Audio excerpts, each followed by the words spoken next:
Welcome to The Sound of Teaching, an Education Through Music Los Angeles podcast series in which we explore insights from music educators on teaching strategies, career paths in K-12 music education, and wellness tips for teachers. Join us as we delve into a heartfelt chat. I'm your host, Chloe Howes.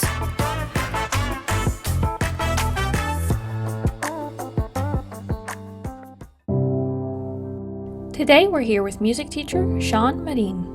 Sean is a bassist in the Los Angeles area. He has experience playing in jazz, rock, pop, and Latin bands. He is also experienced in music technology, recording and mixing for the studio, and live performances. He received his Bachelor's of Music in Commercial Music in 2023 and is furthering his studies at California State University, Los Angeles in the Afro-Latin Masters of Music program. He started his teaching career in ETM-LA's internship program and is now serving as a general music teacher.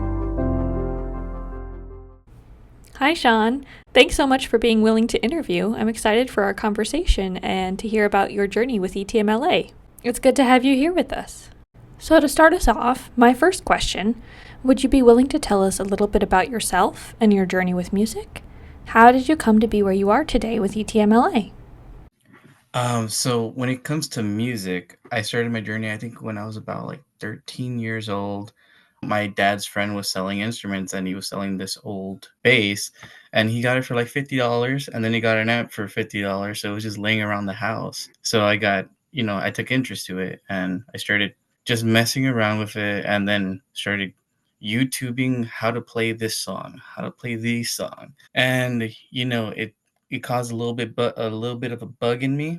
And I went to Fauché Learning Center, which is in the heart of LA. It's over here in South Los Angeles. And we had a jazz band, and I always wanted to join the jazz band because they were always doing cool stuff, like going to play outside. And so, with all that being said, my freshman year, I joined the jazz band, and yeah, I learned a lot. We even got the opportunity to like record in a studio that's no longer here.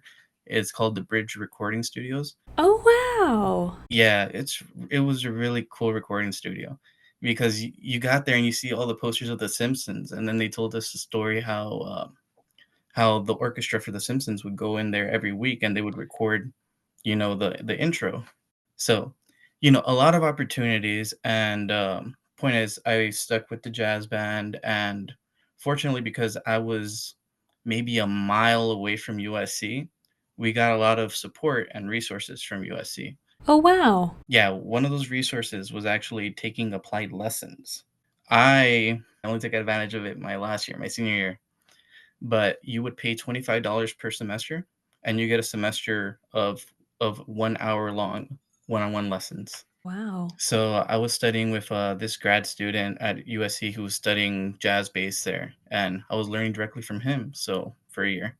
And when it comes to ETM-LA, as you know, the gala has like a Shining Star Award that is awarded to educators that are doing like full-time music teaching. My high school teacher won it in 2017. So we were able to perform at the gala in 2017. Oh, wow. So your first association with ETM-LA was through performing at the gala for the Shining Star Award portion. Yeah. That's amazing. Yeah, it really did come full circle. That's where I met Victoria, and like she emailed me with a bunch of questions. She saw like, "Can you answer these questions?" And I did. And then we did a rehearsal because when we performed there, we performed with one of the elementary school groups. They did a couple Mhm. tunes with us, I think Pick Up the Pieces and Red Clay. But yeah, they integrated the elementary group because they were doing I think like a jazz thing.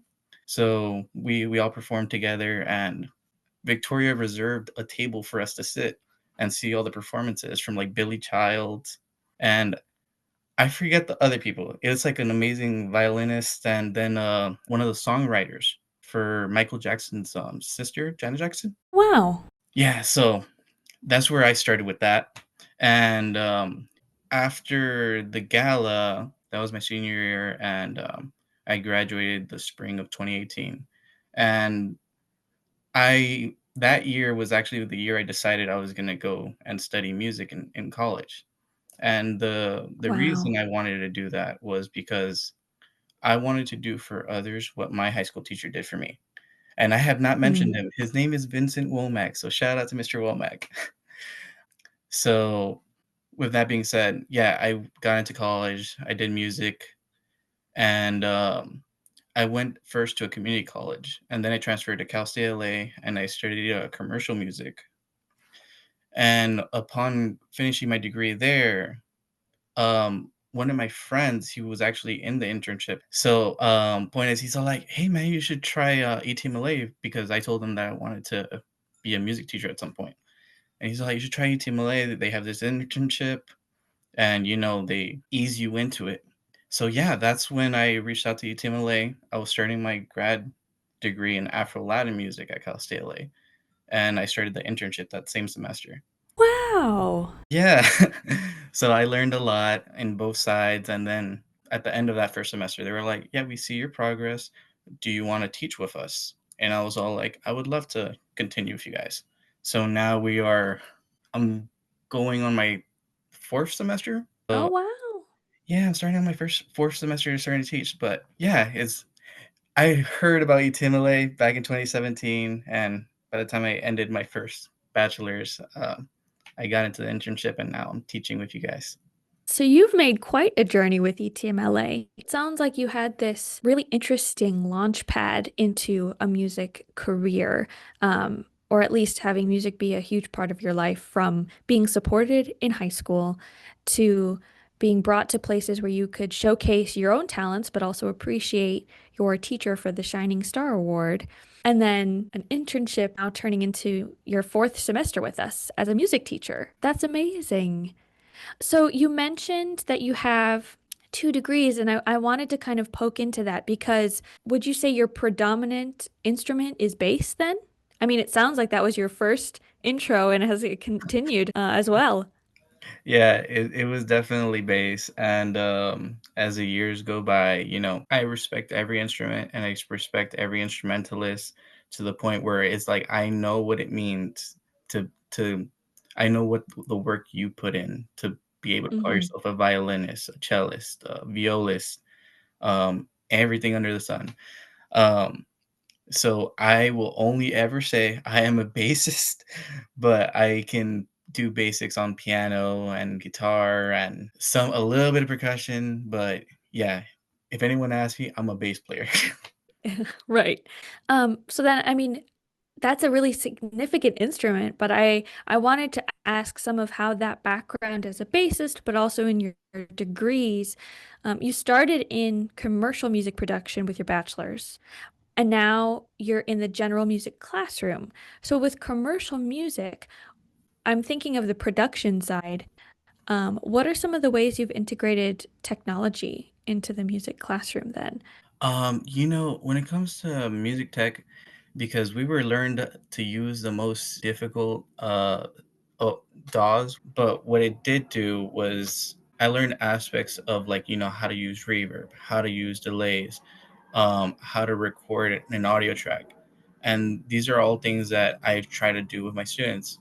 They're able to record their voice over the track that they're making, and they're able to make their own song. And I had a student that actually went even further. She was like, "I don't want to use my voice." So she was able to type it up her lyrics into like an AI thing, and that kind of made the vocal for her song. And I was like, "Oh, this is where we're at with technology." Amazing. Yeah, no, it's really cool. On the flip side, I have a deep background into pop music. So I try to bring in that kind of music into the classroom, showing them performances, showing them these, teaching them these songs, some things that, they hear at home because their parents are playing, like I Ain't Got You by Alicia Keys, and et cetera, et cetera. So that's how I tied that one in. And yeah, because I haven't finished my master's yet. This is my last semester. But, I try to bring in, people kind of forget that it's not just, people kind of conflate Latinos with just Mexicans, but there's a lot more countries. There's Venezuela, Nicaragua, El Salvador. Um, in the South America, there's Colombia, Brazil, and all. and all the other countries. And they all have their own music. So I try to bring some of that into the classroom. Have the music that is native to the lands, to the specific countries into the classroom Mm, and bring them awareness. yeah, that's really important. Um, you were saying about commercial music production as being a part of your bachelor's and how you're integrating that with technology in the classroom. How have you seen that impact the way that you engage with your students when you're innovating as a teacher? So the biggest thing that I've gotten from commercial music is appreciation of popular music. There's a big thing where people are like, "That's not real music. That's not real music," but it is real music. And what I'm trying to do this year actually is I want to start a modern band, and I've always wanted to start a modern band, but I'm gonna do it this year for sure. And I'll hopefully be bringing it to two of my campuses. So I'm hoping to bring in my commercial music because I was in a modern band ensemble on campus. So I'm gonna try to bring in what I experienced there, what I learned there, and bring it into the classroom. Um, Aside from that, it's just appreciation of this music and bringing awareness to this music as well. And with all that being said, I try to bring in like the history of these genres of music that they love to hear. That's pretty much like the biggest way I try to do it. Bring in audio examples, teaching them the songs, and then trying to get them to experience this music. I appreciate your attention to trying to create overlap between what happens in the classroom and what might happen in your students' real day to day lives.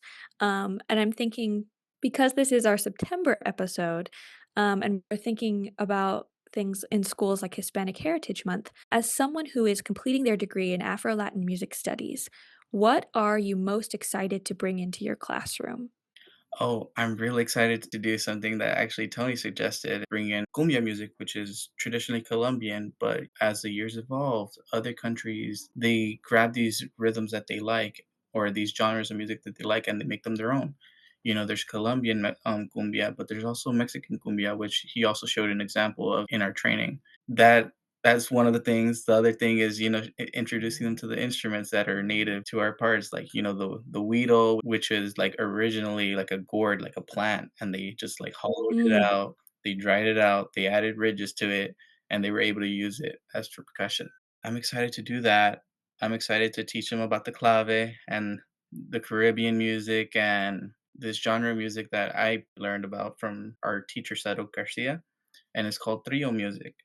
And what happened was that, from what he explained to me, was that there is like a musician, a guitarist that was living in jazz. He grabbed all the jazz harmony. He came back and then he started making this trio music where it's three guitars, three voices, and then they would sing, but they would have these complex harmonies. And it is as jazzy as it can get, but it's like popular music. So, well, for the time, popular music Yeah. in Mexico for the time.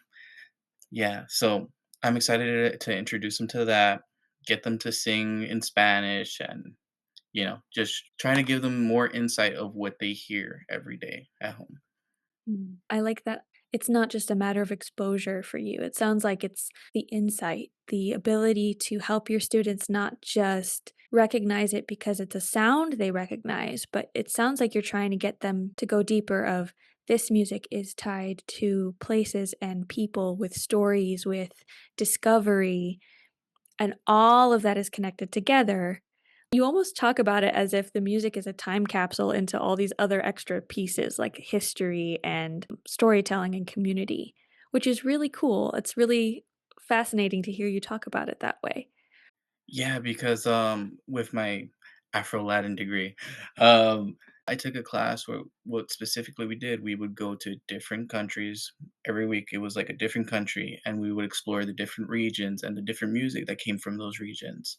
And there's a lot of music that we have not heard or people are not hip to right now. And I'm Mm. hoping to bring them, show them, introduce them to it. I'm curious if you have a memory or a story of how you've seen this culturally responsive take on music and what you bring to the classroom. How have you seen it impact your students to bring these kinds of materials into your classroom? Uh, there is a percussionist. Her name is Sheila E. And I showed the class a video of her performing, and it was a song called Possibilities. And it's all about like we can do this together, like all the possibilities that can happen. And the song was in English, well, like Spanglish. It would mix between Spanish and English. And then, but the rhythmic background, it was in salsa. But it also for the bridge, it switched over to bachata, which is like from the DR. And Mm, so, I we all have students that just for whatever reason they just like they want to be characters in classroom. And what got to me was showing this performance, and the student that was, the toughest student for me, he was all like, "You need to show us more of this." mm, I was all like, "Oh, okay, we got to end. We know what vein we can get into." And mm, a lot of music, like jazz music, it has its roots in African music. And a lot of the Caribbean music, a lot of the Latin American music, it also has its origins in African music. So you can hear the similarities across all the genres from jazz into like samba and bossa nova, and into the Caribbean music, which is like son, guaracha, merengue, all that good stuff. So I think what it is you hear this music that's super rhythmic, super syncopated, super harmonically dense sometimes, mhm. and it's just very appealing.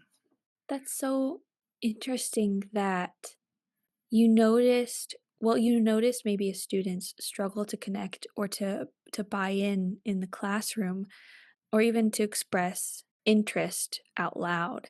But then instead of focusing on the barrier, why that student was or wasn't connecting, you got more excited to see their interest in music. So it went from being, how do I create connection and being in problem solving mode to, oh, there is a type of music that is going to bring this student out of their shell.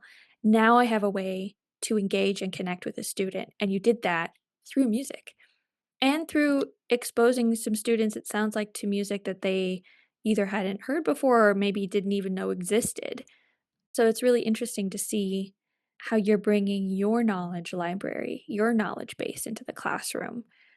Not just because it's good music, which it is, but it sounds like you're using that as a way to sponsor connection with your students, transcending who likes what music, but more about creating connections in the classroom.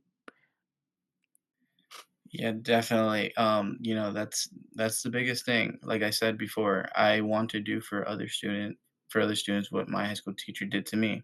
And is give Mm, community, give support, show that you can do more. And I come from yeah. like a school. It's called South LA now, but formerly it was known as South Central. That's like the area I grew up in. So I go into these schools and I'm all like, I know exactly where I am. Like this feels at home. Mm, And then now the goal is make sure that the students feel better after my class than they did coming in. mm. Sometimes students are going through rough times, and that's sad to hear. But I'm hoping that with, this hour class, a music class, that we can kind of relieve some of that tension or relieve some of that things that weighs on their hearts. Thank you so much for sharing that, Sean. I think that is such a marker of a compassionate teacher, and what the arts allows people to do is, are my students going to leave this classroom 30 minutes later better than when they entered? That's such a good core idea to be orienting your classes around.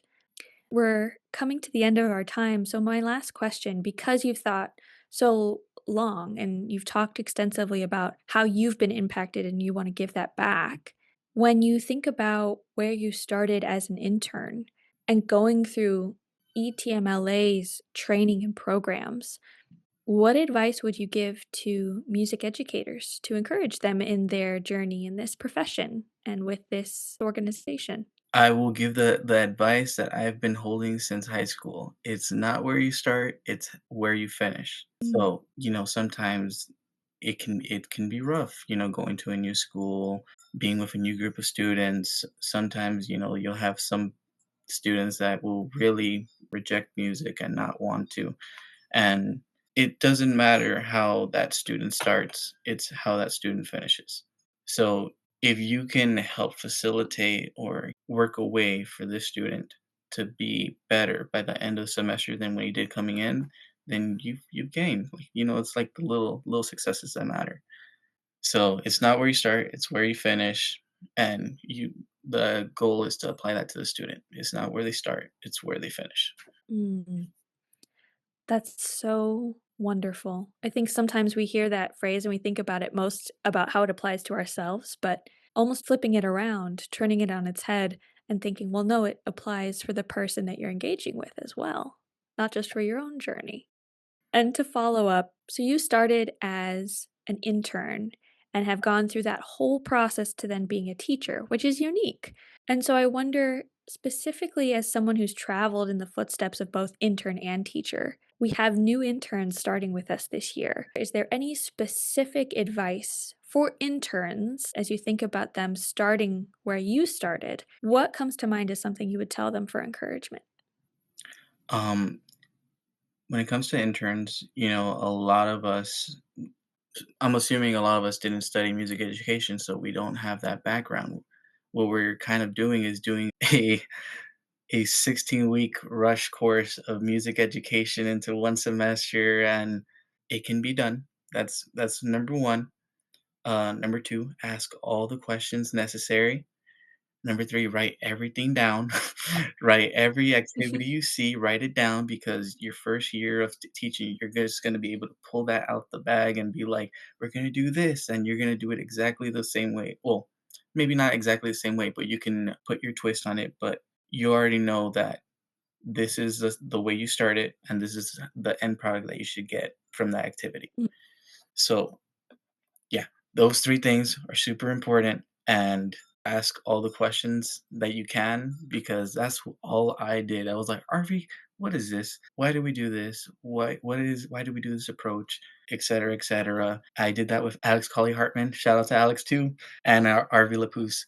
But, ask whoever your intern mentor is everything, why they do it a certain way, why they do a certain activity, what is the goal. And when you're able to figure out why they do things, you can figure out how you're going to lesson plan in the future. Like, I'm going to mm, construct my lessons based off of this X, Y, and Z. ETM-LA has a format of, the aim and then the 3 activities, but every teacher is very different, and mm, they all come from different studies, and they implement different activities based off of their studies. Yeah, yeah. definitely ask all the questions under the sun because, oh man, every time I get a chance to talk to Alex or Ari, I'm all like, "What should I do here? When should I start this?"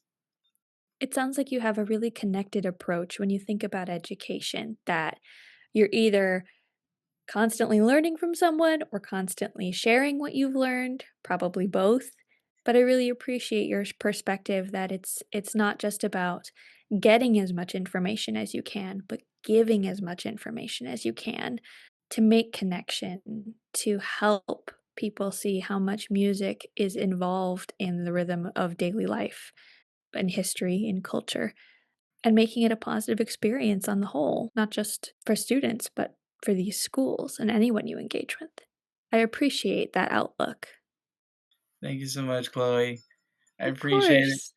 And, that's the biggest thing for me. Just whatever I know, it is yours. Just Mm, ask and I will give. Or even if you don't ask, I probably will give it to you anyways. yeah. That is probably what I think maybe every intern should do. It's always an idea of I'm always going to be learning and learning, sharing, and respecting, which is super important because not everyone Mm, is going to do it the same way you do. And it's okay. We all have our different approaches, and it it's okay. It's okay even if you don't like the way I do it. You can do your own way. learning, sharing, and respecting. Awesome. Well, thank you so much, Sean. I am so glad to have had you here on our podcast episode. I'm excited to see others learn, share, continue the generosity of music education, especially now that we have your insight as well into what it's like to be a part of ETM-LA. So thank you very much. Thank you, Chloe.